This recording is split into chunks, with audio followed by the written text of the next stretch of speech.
Hey Amarillo, I'm Jason Boyett, and you're listening to Hey Amarillo, the interview podcast featuring some of the most interesting people and stories of Amarillo, Texas. As part of this podcast partnership with Brick and Elm magazine, I want to give a podcast shout out to Amarillo National Bank, Avant Garden, and Education Credit Union. We've just finished the November-December issue of the magazine. You can find it on local newsstands later this week or subscribe at brickandelm.com. Today's guest is Andy Justus. You probably know his name. You probably know his face. He's spent the past 25 years plus in local broadcast news, including the last 20 at the KAMR Local news desk. Now, you may not know about his tumultuous early days, though. From growing up in poverty and chaos to practically begging to be placed at Boys Ranch. Brick and Elm published an article about Andy last year, and he told us in that feature, if not for Boys Ranch, I'd probably be dead or in prison. And so I asked him on the podcast to tell that story, how he found his way out of those early struggles, how Boys Ranch provided the springboard to his future success, and how the uncertainty of his Amarillo childhood continues to drive him forward. So here's Andy Justus. Andy Justus, welcome to the Hey Amarillo podcast. Thanks for being here. Hey, man, it is my pleasure. After talking to you for several years, like every Thursday, talking about your guests, it's fun to sit on this side of it. It's great. Yeah, well, I can't wait to talk about this guest on Studio 4 at some point, because I'll have some things to say. Thanks for doing this. I know a little bit about your story. I think local people probably know a little bit about your story.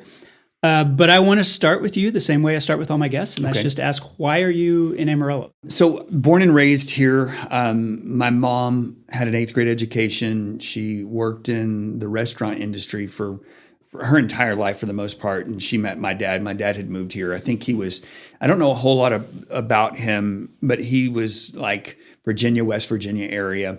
He quit school in the 8th grade and got out of there as quickly as he could. And so somewhere along I-40, he decided to stop in Amarillo. And so they got married, and shortly after that, he left. He was a truck driver, and he bailed out, and my mom was trying to make ends meet on a $2 an hour, paycheck, which was pretty tough. So we grew up, went to 9 different elementary schools here in town, but that's what brought me to Amarillo. Is I've been here.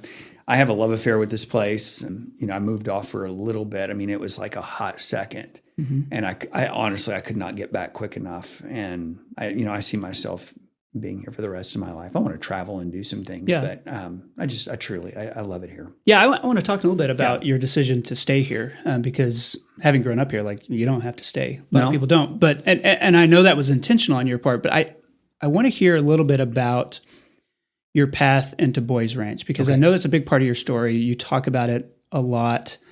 I think a lot of people may not realize, like, just the circumstances of your upbringing. I mean, moving so many times, being, I guess, on the edge of poverty. We were there. Okay. You're fully we were fully in there. it. So my mom, again, doing the best. She's at that time, she's raising 3 of us. I had other siblings, but they had, grew up with other parents in other places. Okay. But for the most part, in that core thing, there were 3 of us. I had an older sister and a younger brother.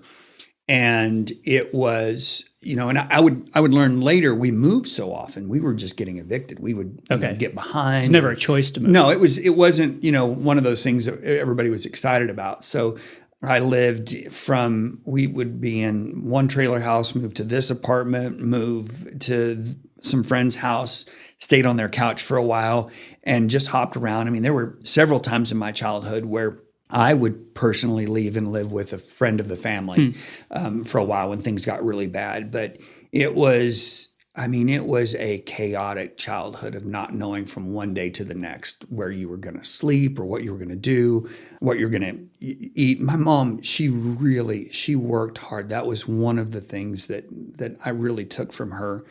She worked sometimes more than one job. It was always in the restaurant business or truck stops. I remember growing up at Truck Town off of Eastern and just having this strong woman trying to do the best that she could. Yeah. But it was hard. I mean, a lot of the times, my sister, in fact, quit school in the 8th grade just to take care of me and my little brother because my mom was never there. And so between jumping around to babysitters and family members and everything, it was just so chaotic where it got to the point where I was 12 years old. I was so far behind in school. I was in 2 grades behind in math and English. I was in remedial reading, which I guess would be like a dyslexia program now. Mm-hmm. It was tragic, and our home life was pretty toxic. Did you feel it? Like a lot of kids, it's just all they know. And so they think, well, this is just how kids grow up. Yeah. Like, were you aware the way that I am living is different from other kids? I really wasn't up until I was at Humphreys Highland and I was in the lunch line. And I knew that, we, didn't get new clothes that often. But back then you had these lunch cards. Do you remember these lunch cards? And they would punch them out as you would go through the line. Well, mine had a black mark through all the deals. So they wouldn't punch it, right? You would go through the line, and one of the kids in line, I remember they said, it was so, standing in line, getting ready to get food. And one of the people in line said, why is his marked out? And the kid behind him said, well, he's poor. Oh. And I was like, well, that makes sense. Right. Like, and it didn't affect me at all. But to me, it was just, that was life. Mm-hmm. Right. I can't tell you how many times I knew on Friday we would always get fed really well because my mom could write a check on Friday and she'd get paid, but it wouldn't clear. So we got good food on Friday. Right. That was my life. And so that was hard. It was hard. But that's why Boys Ranch, when I talk about Boys Ranch, it's such a life-changing thing for me. Most kids get sent out there. I asked my mom. I think that's an interesting part of your story was that you sort of self-placed yourself. Yeah, I did. There. I really did. So, everybody back then saw the Boys Ranch rodeo commercial. Like they'd come on the, whatever annual Boys Ranch rodeo. And I'd seen it on commercial and I'd been threatened with it. I don't know how many times, whether it was in a school situation or a parental thing of just going, hey, if you don't start doing better in school, I'm going to send you to Boys Ranch. Right. And I finally had just gotten to the point, Jason, where I wasn't getting to see my mom a lot anyway. She worked the 2 to 10 shift at the truck stop or restaurant, whichever one she was working at the time. My sister had no business trying to raise a couple of kids at her age. And it was just a toxic environment. And so finally, I was just like, yeah, that sounds good. Yeah. I want to do that. And my dad had come back into my life at this point. He had always been on the periphery. It's one of those things, if his trucking route came through Amarillo, I would get to see him, but very seldom was ever pleasant for the family. And so he had come back. He had met this wonderful woman of faith, right? And so he was trying to get his act together. And she did nails. She was, and so most of the board of directors for Boys Ranch, she took care of. She had a little shop over in Wolfland. And she had been mentioning my situation. And so one day she just asked, she said, would you do that? I was like, oh yeah, I would love that. So my mom didn't know this. I went to stay with my dad one weekend, my dad and his wife, and they drove me out there and I looked at it and I was like, yeah, I want to be here. So then I went back. I remember asking my mom, we were at the Kettle restaurant off I-40 in Ross. And I was like, hey, I want to go to Boys Ranch. And by this time, I'd already gone to the town office and got some paperwork. Mm-hmm. And I was like, hey, I really want to do this. And she was like, absolutely not. At the time, I didn't know why. She had grown up in a foster care situation that was really abusive. Yeah. So in her mind, she was like, I don't want to send you to, indigent care, I think is how she saw it. And I just was adamant and didn't let that conversation go away. And finally, she was like, all right, let's try it. And most people, I think, had this idea of a parent just takes the kid out to Boys Ranch, drops him off at the front gate and says, we'll see you later. That's not how that goes at all. There's a huge admission process. There's a lot of documents you have to fill out. And you don't know you're going to get accepted. I mean, you don't. At this point in time, I had come back to Humphreys Highland. My principal at the time was Sal Martinez. And I remember the teachers would have to fill out paperwork. And I remember all of them saying that we think this is going to be really good for you. Again, they at this time started figuring out my home situation wasn't great. I mean, I found one of my old report cards in the family Bible after my mom had passed away, and to see how many times in the 6 weeks that I wasn't there. Wow. Jason, if I didn't want to go to school, I didn't have to go to school. If I woke up one morning and I was too late, I just didn't go. And so there were just, again, that's another reason I was so far behind. And it didn't matter if I was at Margaret Wills or Sunrise or East Ridge or Humphreys Highland, I was behind. And so there I am, begging my mom to send me to Boys Ranch. So on July 15th in 1985, we drove out there, and that kind of changed everything. Tell me what you found out there. I mean, from the outside, I would say you got stability. Yeah. People were there looking after you. Yeah. But like, what else? Well, I really wanted structure, right? When you spend your entire life moving from one house to the next and doing all of these crazy things, you just want stability. I wanted to know, first off, that I had a bed. It wasn't a couch; it was a bed, and I had my own things, right? And then I had some accountability. I mean, Jason, there were times when I was young. I think I went out there when I was 12. I mean, I could stay out as late as I wanted to. I mean, there was more than one time that we got brought home by a police officer, like, "Hey, you're out way too late. You need to go home." We just had we had no guidelines. And so all of a sudden I go out to Boys Ranch. I have 3 meals a day. I'm getting up in the morning. And I think the biggest difference for me is I had somebody putting expectations on me. Okay.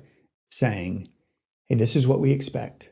We're going to make sure that you're safe. We're going to give you food," Maslow's hierarchy of need, right? All of a sudden I'm getting those things. And it was hard at first. I'm not going to lie to you. It didn't take long for I got out there. I was like, "Oh, I think I made a mistake." Yeah. There's a lot that changed in your life. Everything changed. In an instant, it changes. And I think to myself, I remember I got to see my mom. They don't let you see your parent or talk to your parent for like a month. This was back then. I think rules are different now. But I remember coming into a town trip and I got in the car and I just lost it. I was like, "Get me out. Like, this is not." When you go from no structure to the most structure you can imagine. It's oppressive. Right. Of waking up in the morning, you had a dorm job to do, you had to go eat, then it was school, you worked. And then again, at that point in time, there were 23, I was living with 23 other kids in the back of Weigel home. That was the home I grew up in. At that time, there were 24 kids in a home. That's a lot. Yeah. And luckily, it was the only time my mom had ever told me no.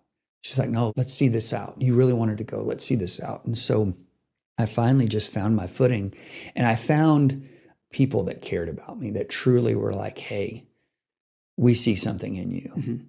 And hearing somebody say, "Good job." I did not care about school. It was obviously I was failing everything.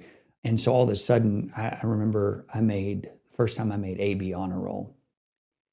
It just blew my mind. I was like, "I can do this." And so then I got addicted to that affirmation that you would hear. It's like, hey, they would put your name up on the billboard. Like, "Here's the AB honor roll. Here's the All A honor roll." And so they kept setting this bar up there, and I just kept going after it. I fell in love with that. And hearing the words, "I'm proud of you." Yeah. I'd never heard that before. "Hey, I'm proud of you. Keep it up. Good job." All of those things that kids need to hear, I was hearing, and I liked the way it sounded.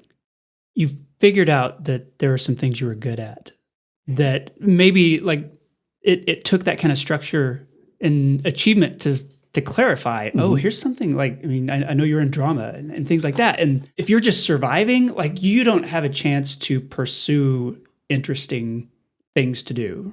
No, I'm worried about getting home or getting to school and getting home and getting there safely. And that's on my own. I can tell you the story. There was one time I was on my way to school. My mom's boyfriend was giving me a ride. We got pulled over. There was like 8 or 10 cop cars. And living in that environment with police officers like running up to the car, and I'm a block away from home. They knew who I was. They said, "Andy, go home. We're taking him with us." And I remember walking back into my mom that day. And this is stuff kids should not experience at the age of 10 and 11. I remember walking in going, "Hey, your boyfriend just got arrested. I'm not going to school today." Like, I had seen, alcohol abuse, drug use, all of these things at such an early age. And so, I'm out there and all of a sudden I really think it was the moving around. I never felt like a stranger in a room, because when you move that often and you have to, I loved growing up in these little trailer parks and these apartments because it was a built-in family. I mean, your community is right there. Mm-hmm. So you would move in, you'd get assimilated, you'd meet some kids, and you'd go 6 months later, you'd pack up, you'd move to another place and have to do the same thing. So I never felt like a stranger in the room. And so that was something that I really took out at Boys Ranch, and didn't take me long to assimilate into it. And then feeling comfortable in my own skin, didn't matter how big the room was, I felt fine. And so I would say that my drama teacher, Denise Green, was our drama and our speech teacher, was really, I fell in love with that early on. I wrestled. That was the sport that I did when I was out there, and Paul Jones did such a great job. He and Susan Jones were amazing of taking me in and feeling like you're proficient at something. And then Denise Green with the speech and debate, that was my thing. I was like, this is it.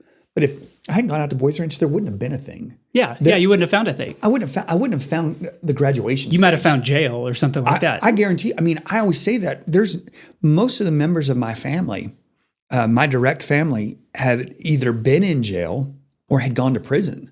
So, and very few. Again, my mom didn't graduate high school. My dad, sisters, all of that. And so here I am, like going, well. If it works out, great. If it doesn't, I'll get a job, I'll work, I'll figure something out. And so it was never, college was not even a word I knew up until I went out to Boys Ranch. And so it was, and then I realized the education was my way out. That was the one thing. Boys Ranch was going to get me to 18, but what was going to happen? And I think that's the fear, right? If you get out there, you do really great, and then you go back into that toxic situation. Right. Luckily for me, I had a support group out at Boys Ranch. A family took me in. The McCaulays took me in and just kind of called me one of their own. And so I still had that stability even after Boys Ranch. And it was his guidance and love. And that's who I call my dad to this day. And my girls call him Papa. And so it's good. But Boys Ranch was that. I would have either been dead or I would have been in jail. Yeah. And there is no doubt about that. It would have been one or the other. I have one of my best friends before I went out to Boys Ranch. We did everything together. It didn't matter which school I went to. Our friendship always stayed very strong. I go out to Boys Ranch. I saw him one more time after that, never saw him again. I was at a grocery store several years ago, and a lady says, "Hey, you're the news guy." And I said, "Yes, I am." She said, "You know my husband?" And she says his name. And I said, "Yeah, how's he doing?" She said, "Well, he's going to get out of prison when he's 62. Wow. And then, so knowing that would have been one thing. Or I can't tell you the amount of people in our neighborhood or friends of friends that had passed away. And then my own brother, like my brother was, who went out to Boys Ranch with me. My mom ended up taking him out before he graduated. So he never finished school. He got in and out of a couple of bad situations, and he ended up passing away. But he went to prison, and he had a tough life. But that's really easy for me to sit there and look at that and go, that could have been me. Yeah. Does that change the way you go through your career? I mean, is there, people talk about, they're in a car wreck and their life flashes before their eyes and they think, oh, everything could have ended. And like you've lived like that for years. I mean, does that change how you approach your job, your career, your family, anything like that? Like, I'm just lucky to be here. Yeah. And it's probably not healthy. I probably need some counseling on this, but there's some childhood trauma. I would think. I always feel like I'm running. Yeah. I'm trying to outrun my past. I feel like I'm a bad decision away from being broke and losing everything, right? That's just a baggage that you've got. Yeah, it's whether there. It's real or not. And again, it's why I have two jobs now. Like I'm on the news, and I also have a real estate career that I've had for almost 10 years now. But it's that thing of like, I feel like I got to keep moving. I got to keep going. And then that, means I hold my family so sacred. I don't know. I feel like I'm always running for that. And for the longest time, Jason, I didn't talk about how bad my family situation was. I would kind of gloss over it. It's like, oh yeah, I went to Boys Ranch and this, that, and the other was great. I didn't go into the minutia of the struggles that we had because I didn't want to be judged. And then I realized that that's going to be an important part of my story for people to understand. Like, it's not always perfect and it's messy. And I remember as I was telling my story, somebody was really surprised to hear all that. They were like, man, I just thought, I saw you on TV. I thought, man, you must have just had the best childhood and the greatest parents and yada, yada, yada. And the fact is I didn't. And when I found that boldness in being able to share my story and the reality and the hurt and the heartache and all of the issues is when, man, that's when some freedom set in, where I was like, it's kind of that 8 Mile moment, right? Where he's on the stage and he starts saying all the things that they were going to say about him. I was like, if I can talk about all of these things, this is who I am. This is a part of who I am. And so, yeah, it gave me strength and really helped me settle in and go, I'm okay with it. It wasn't perfect. And there are things that I wish I could have changed, but it made me who I am. Tell me how you ended up in the broadcast media world. When did you start seeing that path? Completely accidental, right? So I go to WT with a speech and debate scholarship, and I also did some theater while I was there. One of our sponsors of the speech and debate team, there was Guy Paul Yates, who is one of my mentors. He was amazing, and he's the reason why I was at WT. One of our kind of chaperones that would come with us was Lee Browning. Okay. Lee had just gotten back to WT, and so she would travel with us, and she became one of my mentors. And again, she was new, trying to build the broadcasting department at the time. She had just started, and I would always walk by the radio department. And another friend of mine who I grew up out at Boys Ranch and who I really looked up to, his name was Billy Dawson. I looked up to him. He was in Amarillo Radio. He was a student at WT. He grew up out at Boys Ranch, and I saw what he was doing in radio. And Lee Browning was like, you should take a class. Again, I walked by that radio station every day. I was like, okay, looks fun. I got an elective or two to spend. And man, I just fell in love with it. First of all, I just loved music. That was as a childhood, I was the kid that just listened to the radio the entire time. And I would sit there and I would call the request line, request songs. That was me. And then when recorders came out, you're recording the songs, completely into that. And so it did not take long until I realized I didn't want to do anything else. The radio was kind of how I broke that seal. And then I got into the television program and quit the speech and debate team, stopped doing theater, and just poured every ounce of myself into that broadcasting department. And I just fell in love with it. And so that's it. That's how the broadcasting thing started. Your first local job was sports, right? Well, yeah, kind of. So when I was at, I had so many weird jobs. When I graduated from Boys Ranch, I went to work for the United States Department of Agriculture. Okay. I'm out there, like, I realized at that point, and I worked with some great people, and they were very kind to me, and they paid me really well. But I realized I was like, I don't think this is my thing. Yeah. Right. And then I was working just, odd jobs at WT. And my first really job in broadcasting was Billy Dawson was working at KISS FM at the time, and he got me an internship. And the day I start is the day he leaves. And so I work with a friend of mine, Andy Metters, who was Drew Bennett on the radio. So my first kind of official job in broadcasting was they called me the phone monkey. That's literally, that was my name, because I just ran around and got people on the phones, helped with editing, pulled music. I was just an intern. And then John Mesh at the time would let me, Rick Matchett and John Mesh would let me DJ on the weekends. I mean, I'm making nothing. Mm-hmm. I mean, it's like $4 or $5 an hour. And then on the internship on the nightly show, I didn't make anything. It was just for class credit. So that was the initial thing. I was like, man, I really love this. And then I did some stuff at Z93. I helped one night because it was always sports. I wanted to do sport broadcasting. And so there was who I thought was one of the best sportscasters we'd had in Amarillo. His name was John Holcomb.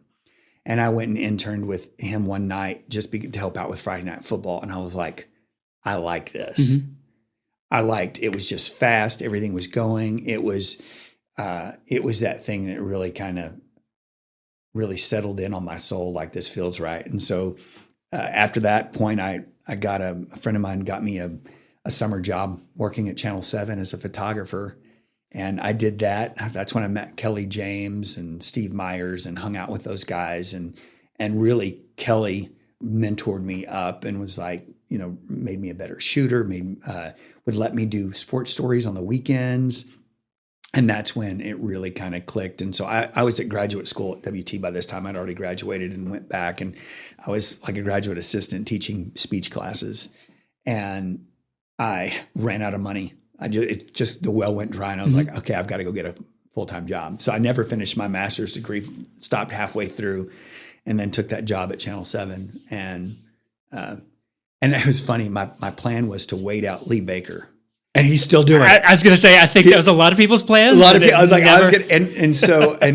admire Lee a lot. To do what he has done for all those years. But that was my thing. I was like, I want to be a sports broadcaster. I'll stay at Channel 7 and everything else. And how the Channel 4 thing worked out is I moved off to St. Louis because, in television, they don't pay you anything. Right. I was broke. You're just living paycheck to paycheck. And there's a lot of turnover. Yeah. I can't coming remember, out of Amarillo. I can't remember how many Amarillo. times I'd go to Amarillo National Bank. I knew that I was going to get penalized because I had to take out money I didn't have. That was a regular thing. And I kind of had that down to an art. So to make a long story short, I moved to St. Louis to work for IBM.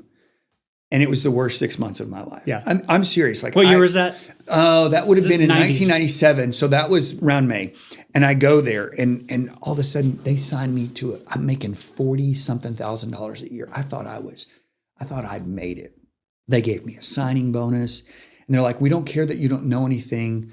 You match our personality test. We're gonna figure something out for you. So I'm like, man, I'm stoked about this, right? So I move down there. And as I'm driving out of Amarillo, I realize I've made a mistake.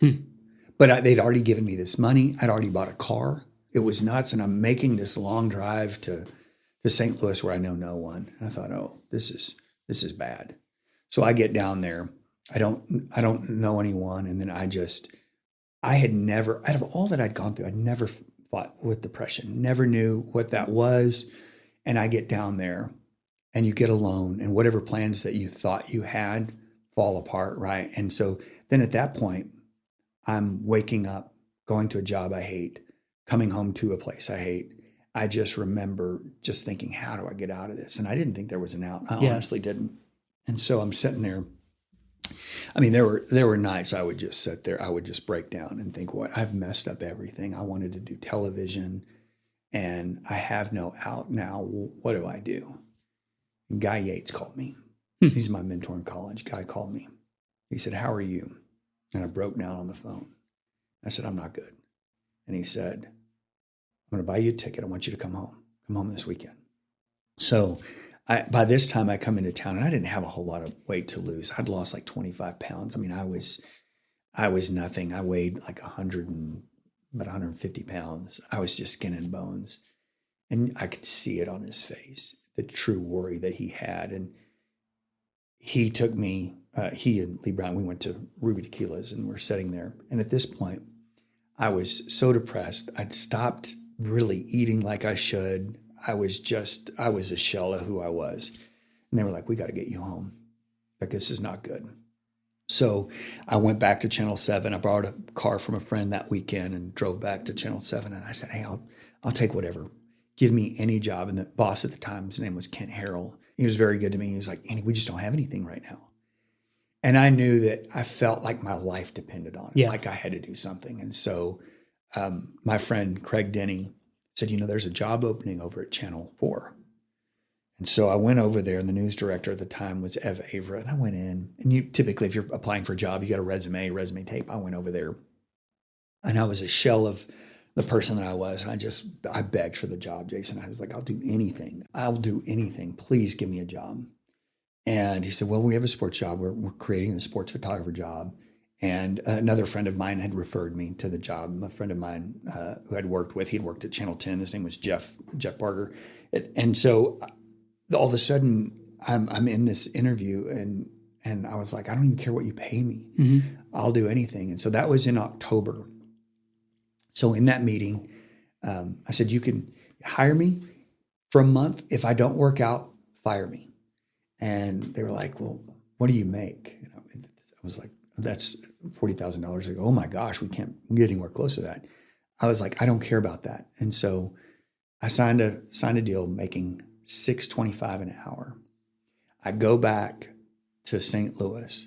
I go to the Walgreens store and I buy 2 cases of Ensure shakes because I didn't have the energy. I didn't have anything.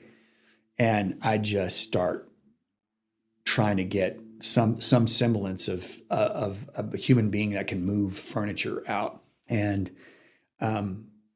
I loaded up. I didn't have very much. I didn't even have a bed. I had a couch and a couple other things. I loaded it up in a U-Haul and I drove back into town at 2 a.m. October 31st of 1997. And that changed my life. Wow. Being in St. Louis, was it the job? Was it leaving all your friends behind? Was it's not Amarillo? Like what was it? It was everything. Everything was wrong about it. Because a lot of people move away, find a job, make good money, and I moved for every reason that you can think of on why you shouldn't do something is why I did it. Okay. Right. I was young and I thought the money would, this money is going to be life-changing. And $40,000 is not life-changing money, no. as it turns out. But it out. was pretty good money in 1997. Yeah. Well, it was more than double of what I was bringing in. Right.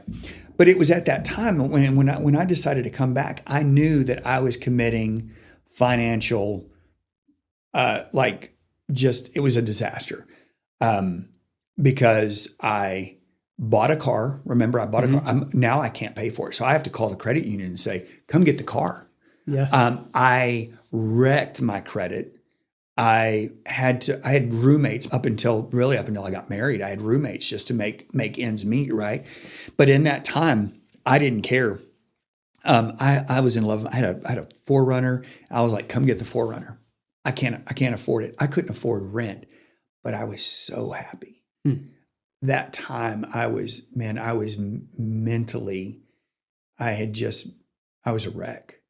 And so to come back, I didn't care. I'd get my paycheck in. It was a third of what I had made. And I was like, this is the best thing ever. I had been poor before.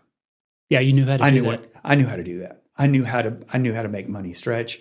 I knew that game.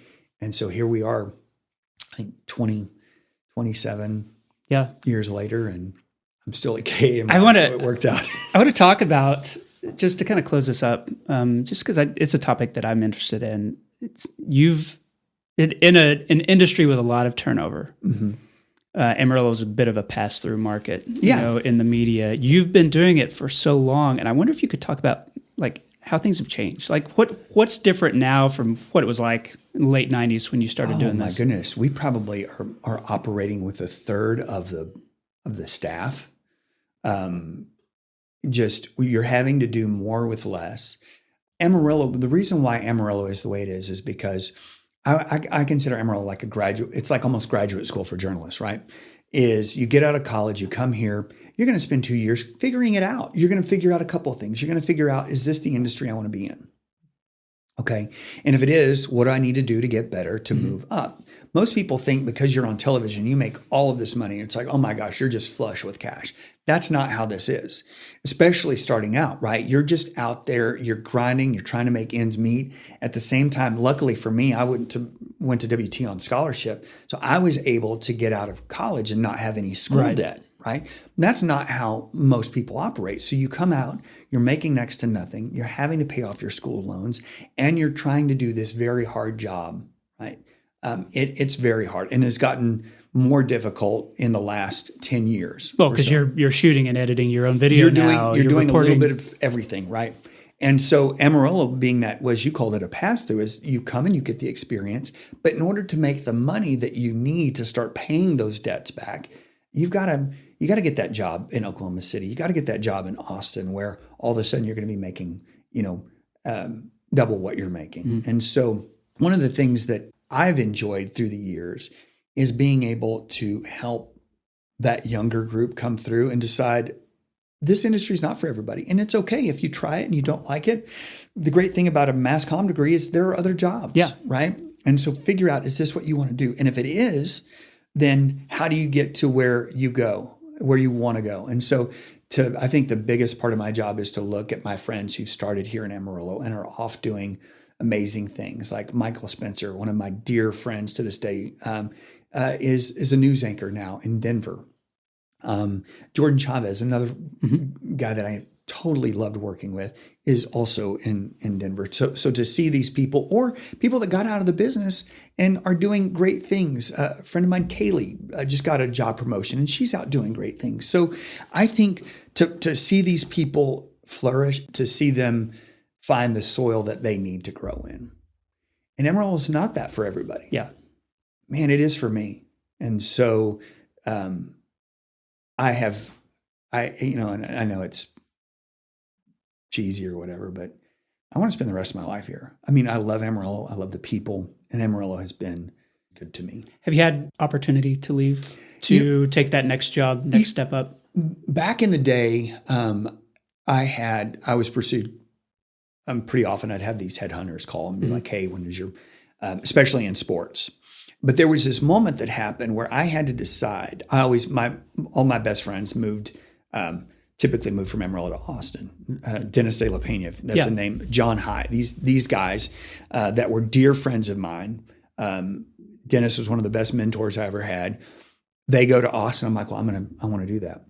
Then it got to this point, was like, okay, do I want to go chase that life of moving and going from town to town and trying to do that thing? Or do I want to be here? And it was my wife, Michelle. Once we got married, I wasn't taking any more phone calls. And that it was going to be, this was where I wanted to raise a family. This is where I wanted to be. And so, again, I had to figure out, how do I make that work? If I'm not going to move to Denver and make that kind of money you make in Denver, or how do I supplement that? All my bosses have always been incredible. But 10 years ago, I found the avenue in real estate. Real estate can be that generator, that income generator for me, that allows me to stay here and not worry about taking that phone call. It doesn't matter if I got a phone call tomorrow and there's all this money on the line, please come do this job. The answer would be no. And working in real estate over the last 10 years has given me that freedom to say, it doesn't matter what I do here. I have this other career. And then my boss, honestly, I have an amazing general manager, my news director, Nylan Nichols. Nylan and I have worked together. We have been through it all. And I'd crawl over glass for her because she has been so instrumental. She's the one that believed in me in doing the news thing. When they came to me, Jason, and said, hey, you're doing sports. This is great, but we want you to move to news.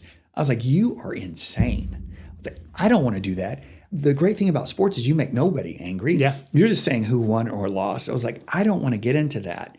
I prayed about it, sought some counsel on it, but she believed in me way before I did. I was like, you are crazy. And so that was one of the best job decisions I'd ever made, was going from sports to news. Last question I wanted to ask you is just about the people here. Because you are a high profile figure, people see you, fewer people, I guess, than used to, but people see you on the news on a regular basis. And that results in interesting encounters when you're out, because you're also showing houses, which adds another element to it. But what have you learned about the people who live here, being somebody who grew up here, moved away, needed to get back, and then now you're in this position where everybody recognizes you? 9.9 out of 10 times, it's just such a great encounter, right? People here, people are very giving. We love our nonprofits. We love pouring in, and it's the funnest encounters, though, whether I'm picking out an avocado at United and somebody just comes up and we start chatting about the weather. You never meet a stranger here. And I think that says something. And I always tell my real estate clients who are moving here from out of state, I'm like, look, what we don't have in trees, we make up with people. Don't have a lot of trees, but we got good people. And what's funny is years later, they come back and they're like, you weren't kidding. It is a different world here. And I think that's what keeps people here, is the people. And I love it. And the random conversations that you get to have, whether it's I'm dropping off my kid at school and I see somebody I didn't know, but you feel like, I don't know, you feel like everybody's your friend. Yeah. Until they make a comment on your Facebook post and then you're like, I guess not. Everybody's friends in real life. Yeah, in real life, it's great. Yeah.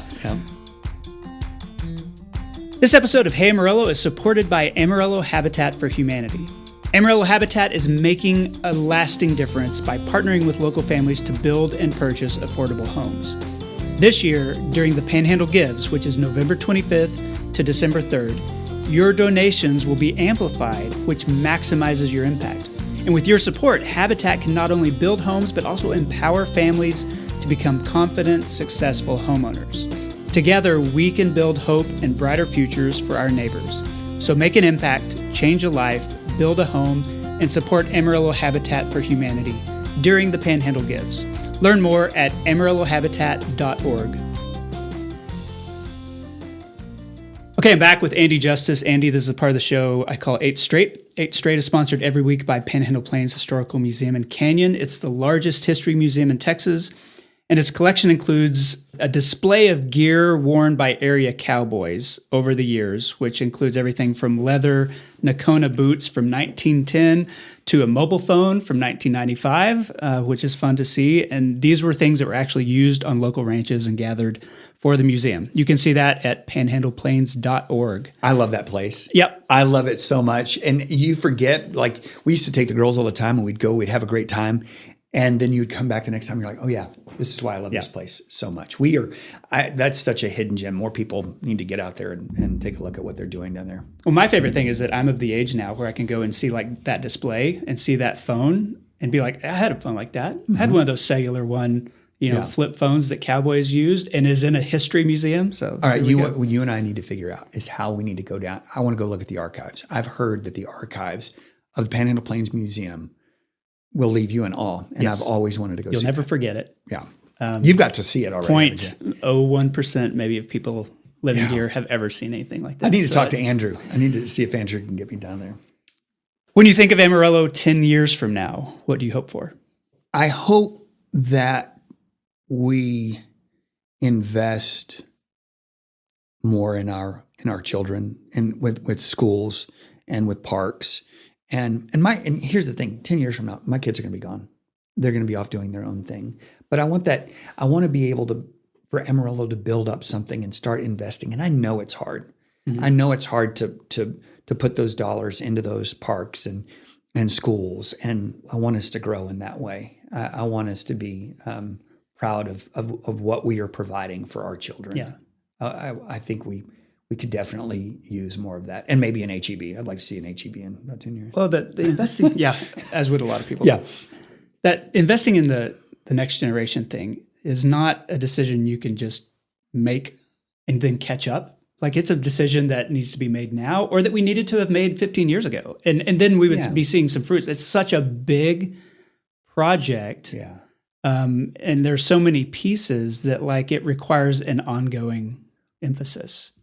Yeah. And I fear like we're at a catch-up phase and it's still going to be a while.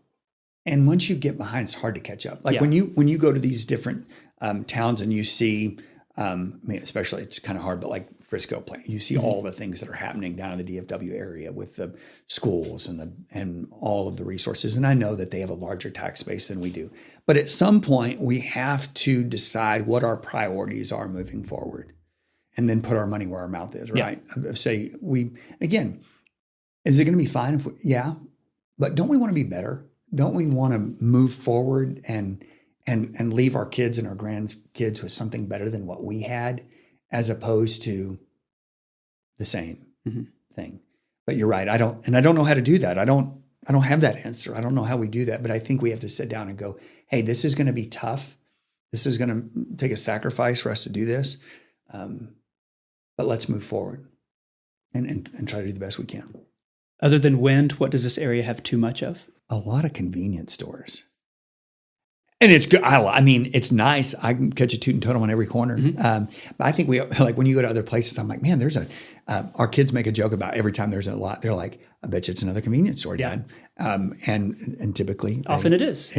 Often often is. But And now we've got the mother of all convenience stores about to open. I know. And the Buc-ee's, and I like, what does that do?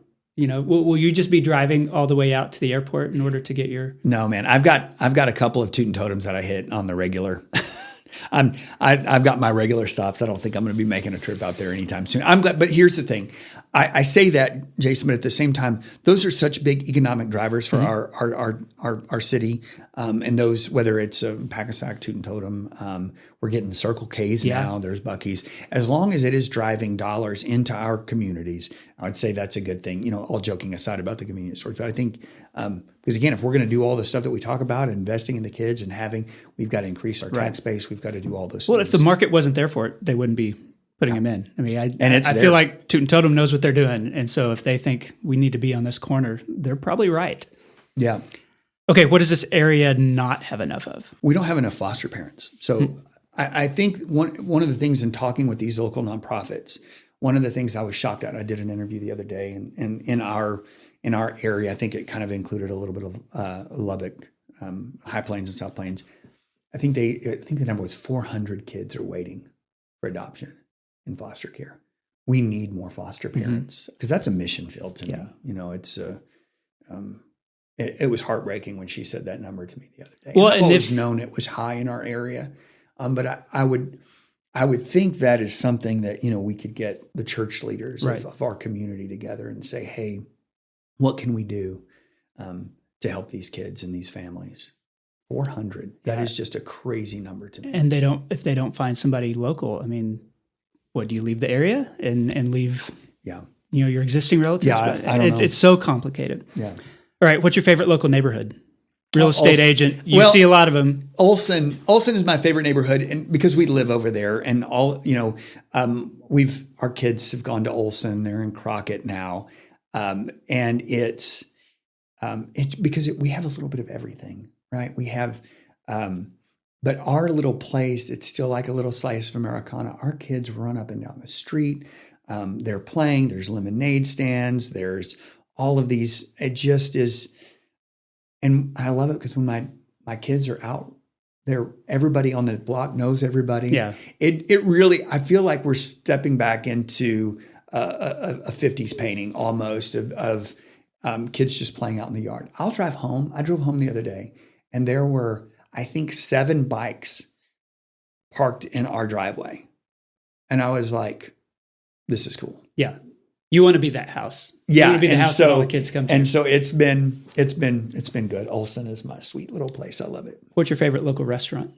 This is and when you present this to me so I could give some thought into these questions, that's the hardest question because I have so many that I love. I would say that like date night for me, OHMS. Okay. Like I love that place so much. I think that is just, man, golden light. You want to, April 24th, every April 24th, you will find me there eating lunch. That's my birthday lunch. I don't even have to have anybody go with me. I will go and I will sit there and I will have a green chili bacon cheeseburger with some fries. If it's a weekend, I'll have a cold beer and just enjoy that. I'm going to give Golden Light. Golden Light. I think, Golden Light and OHMS, not the same places. No. Different atmospheres, but I don't think anybody would argue with that. Okay. What's the most underrated aspect of living in the Panhandle? Most underrated aspect of living in the Panhandle is feeling like you're surrounded by people that got your back, that truly have your best interest. If something happened to me, or I know that the community would rally. They rally around anybody and everybody of the causes, and we have an abundance of giving people who love their community, love their people. And every time Panhandle Gives comes up, I'm always shocked at the amount of help and assistance. So that's what we've got. Speaking of Panhandle Gives, what's your favorite local nonprofit? Okay, I think I have Boys Ranch because of the difference that it made in my life and it continues to make. I just went out and announced the rodeo a while back, and they're still making a difference. It's changed throughout the years. As everything changes, Boys Ranch continues to impact. And it's I always say there's nothing magical about Boys Ranch. It's in a great location. It's beautiful. You need to go out and see it. But it's the people who work there. That is a mission field, to be able to be out there and be a house parent. I think it's one of the best jobs that you can do. You talk about foster, we're talking about foster parents and whatnot. These people are true heroes that they go out and add to their family. We have so many. It means something to me because I grew up without, and I wish we would have had this service, Colorful Closets of Amarillo. I never felt like I was dressed well. Right. I felt like, most of the clothes were probably not even clean. But what they're doing over there is they're giving these kids dignity and confidence by putting clothes on their back, and you'd be amazed at what that will do for somebody's confidence. Right. I didn't have it. And so when Colorful Closets is one of those organizations, when they call and they ask me for something, it's a yes. It is an absolute yes, because it would have probably made the biggest difference in my childhood. I truly believe that. Okay, last question. When was the last time you visited the Big Texan? I asked Michelle this because Michelle has a much better memory. It probably was more than 5 to actually sit down and eat there, probably 5 or 6 years ago. I've been out there for other events. Yeah, sure. The Starlight Ranch and everything, but and it's always. And I think at that time, one of my Boys Ranch brothers came by, and another one of the people that we went to Boys Ranch came into town, and they hadn't been out there in a while, and so we were like, let's go. Or it's always like a family member who comes in and is like, man, I've always wanted to go out there, and you go out there. Bobby Lee and Danny Lee they've got that thing figured out. Yeah, I think so. Okay, that concludes the 8 straight questions. I like to close by asking my guests to endorse something. So what's one thing you would like listeners to know about or to experience? I want them to get to know Outdoor Amarillo. Okay. Outdoor Amarillo is a nonprofit that I'm really into right now, because I feel like our parks are one of the things that's kind of fallen by the wayside.